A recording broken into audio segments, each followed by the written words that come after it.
좀 전에 후보자께서 가장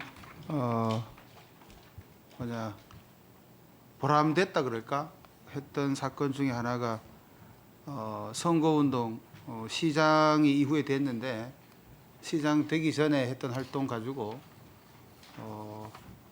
이게 선거운동이다라고 판단하는 것은 무리다라고 해서 전원 합의체를 통해서 바꾼 그 케이스를 말씀해 주셨어요.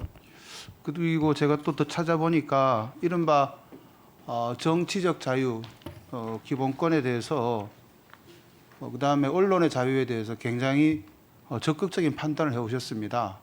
그런 부분에 있어서 어떻게 보면은 시대 흐름에 굉장히 적합한 그런 판단을 많이 해주셨는데 대표적으로 대통령 영부인 한식 산업 사건 같은 경우에 언론이나 대중이 공표하는 것에 대해서 공인이기 때문에 명예훼손이나 이런 부분에 있어서 열려 있어야 된다 그런 취지로 저는 읽혔고요. 우리 전주혜 의원께서 어젠가 오늘 지적하신 우리 정진석 의장님 사건도 1심 판결이긴 하지만은 이런 후보자의 잣대에 비춰보면 얼토당토 않는 판결이 나오지 않았나 저는 그렇게 생각합니다. 이게 또 집회 자유에 대해서도 굉장히 관대한 그러니까 신고 여부를 떠나서 어떤 다중의 생활 온전한 생활을 방해하느냐 뭐 이런 걸로 판단한 것도 확인이 됐습니다. 또 방송 언론의 자유도 굉장히 폭넓게 보도한 것도 봤고요.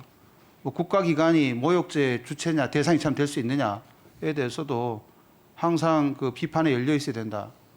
이런 쪽에 판단을 많이 해주신 걸 보고 어제 노동사건 관련돼서도 제가 한번 일별해 봤습니다만 국민들이 굉장히 시대 조류에 굉장히 적합하고 적극적으로 대응하는 대법원 상을 기대해도 충분하지 않을까 싶어서 말씀을 드려봤습니다.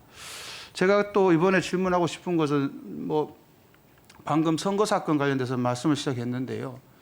선거 사무와 관련돼서 대법원이 중앙선거관리위원장의 당연직 아닙니까? 관례적으로 그렇게 당연직으로 되어 있다고 들었습니다. 있다고 아니고 굉장히 중요한 부분입니다. 그러니까 법원이 선거 사건에 대해서 6개월이라는 기간을 안 지키는 것은 비일비재하고 재판 지연에 대한 얘기도 쭉 했었습니다. 특히 선거 사건과 관련돼서 형사든 민사든. 저는 선거관리위원회 말씀하신 줄. 모두고요.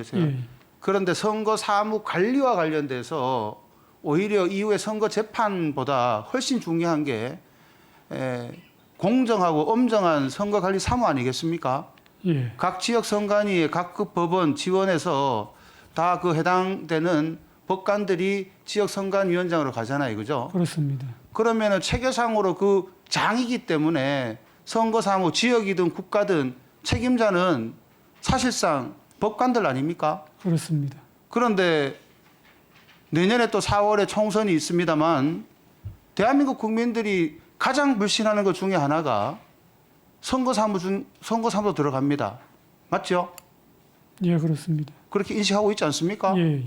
소쿠리 선거라는 얘기 그때 보셨지 않습니까? 선진국에서 소쿠리에다가 투표장을 담아가지고 1층에서 2층으로 옮기는 웃지 못할 사태를 봤었습니다. 그리고 아까 영어는 좀 어려운데 라자룩스인가 해킹도 당하고요. 이제 대법원장 되시면 하실 일이 엄청 많은데 이 선거 사무의 엄정 공정에 대해서도 한번 신경 쓰셔야 됩니다. 맞죠?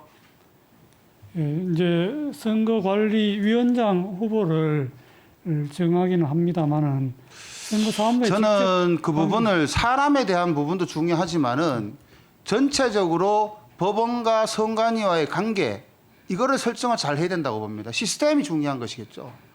제일 중요한 것 중에 하나가 저는 느끼는 게 선거법 해석이 있지 않습니까? 이거 선관위에서 하는데 중구난방입니다. 지역마다 다르고 또 정당 정치권마다 왜 같은 내용을 달리 판단해 주냐. 아무런 기준이 없어요.